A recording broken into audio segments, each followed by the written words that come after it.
The Dolphins, when Tua doesn't, under Mike McDaniel, when Tua doesn't play, they are now 1-5, Herbie, and it's only going to keep adding up. It's only going to keep adding up. Like, Tua continually shows his worth when he does not play. Like, it is a perfect player that matches the system that is just a match made in heaven.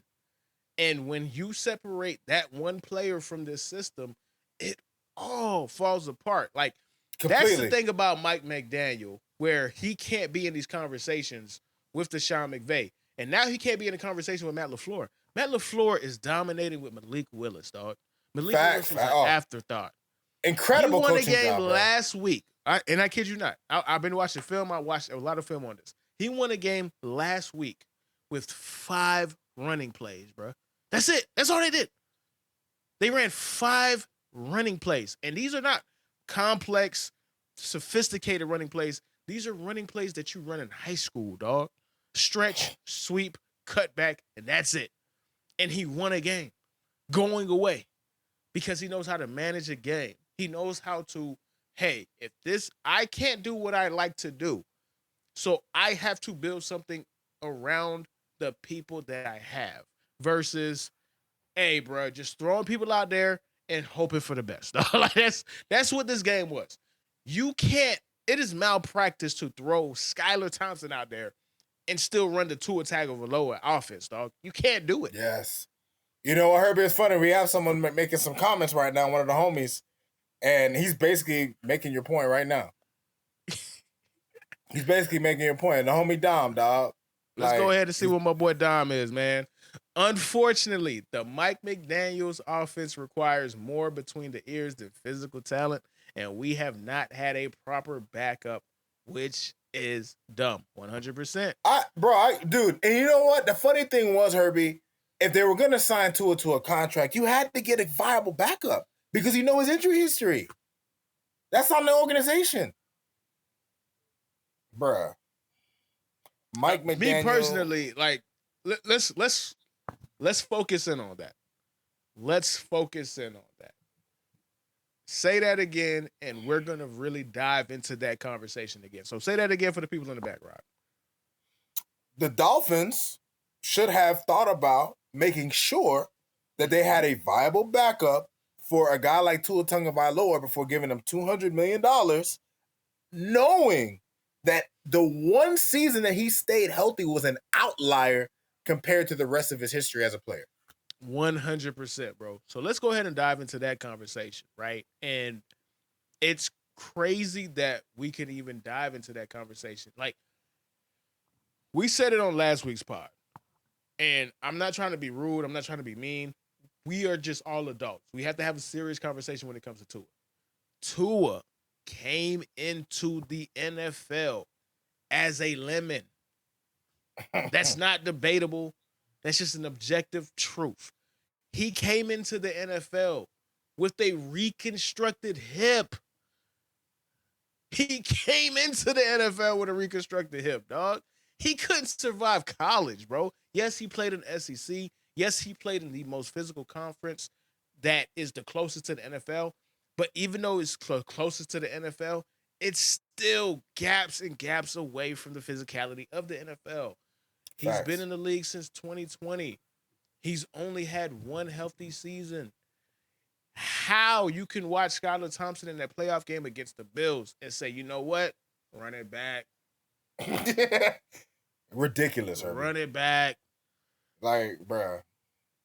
Run it back. And I want to go ahead and I'm going to put this back on the screen again.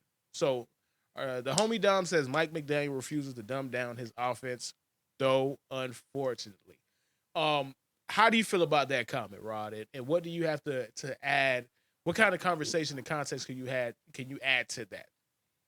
Well, I agree with Dom 100%. And the reason why I say that is, Herbie, throughout the history of football, right? Like, we've seen, like, this is what, like, now, Herbie, with Tua's injury, we're going to find out more about Mike McDaniel, the coach, because he just happened to find a player that could match his system well. But some of the best coaches, Herbie, in the history of football, they're actually able to take just about anybody and make something happen. Andy Reid, for example. Yes, he has Patrick Mahomes now, and he's going to go down in history as one of the greatest NFL coaches of all time because he found his quarterback. But prior to Patrick Mahomes, Herbie, can you think of a quarterback that looked bad under Andy Reid? Hell, even Kevin Kolb didn't look bad under Andy Reid, and he just didn't play anymore because he got hurt. Like, you look at a guy like you mentioned earlier, Matt LaFleur, what he's doing with Malik Willis, what he's done with Jordan Love. You look at other guys, Sean McVay. You look at some of these other coaches, even a Kyle Shanahan. You look at some of these other guys, Herbie, that they have proven that they can take multiple guys and they can make something happen out of it. And Mike McDaniel so far has only shown that outside of Tua, and maybe if you look at it one way, and this is to Dom's point, right? Dom says that Mike McDaniel refuses to dumb down his offense.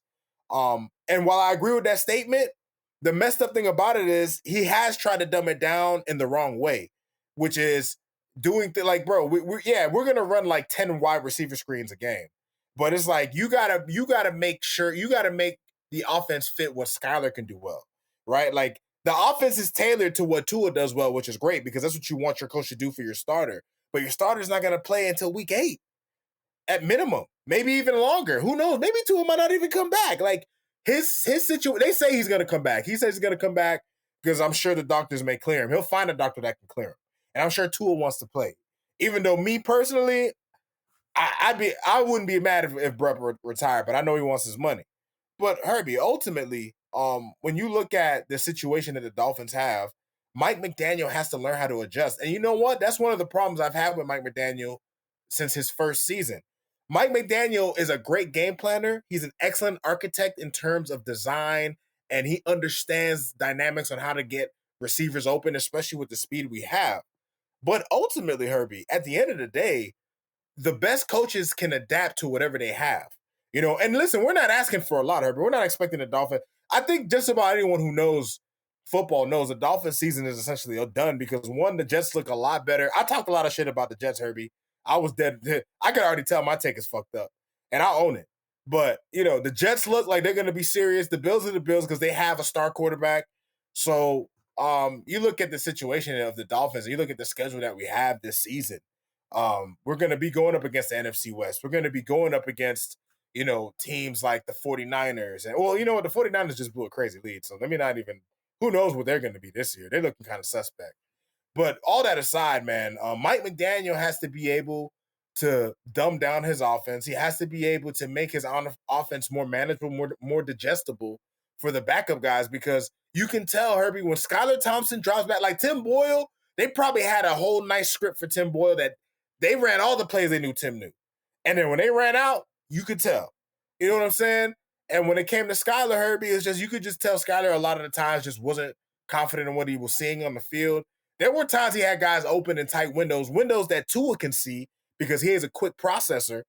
But these other guys, Herbie, you could tell like they drop back and they're just like, if it's not a screen or like a swing pass, they're deers in headlights. So Mike McDaniel has to find a way to make things easier for his signal callers who just are not the starter because you have too many weapons and you're too creative of an offensive mind, in my opinion, to just trot out the same stuff that is not going to work because you don't have the guy that actually knows how to run it. Like it's just to me, it's just asinine behavior, dog. Yeah, I mean,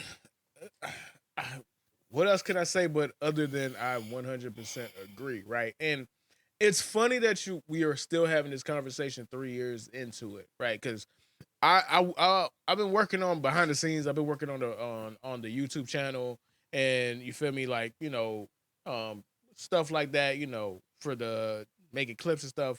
And I went to our shorts page, and I just went and watched a bunch of our shorts, like the ones that did the best, because I'm trying to study, like, hey, what about this short really resonated with people?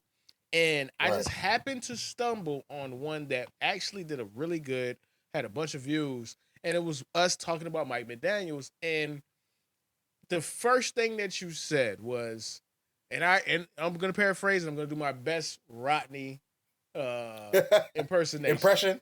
And my best Rodman impersonation, bro. This is how this thing goes. It goes, I like Mike McDaniels, but There's something about him that bothers me, Herbie. He refuses to run the ball. And he refuses to adapt. And we're still having that conversation 3 years later, dog. Yeah. How? How are we having that conversation 3 years later?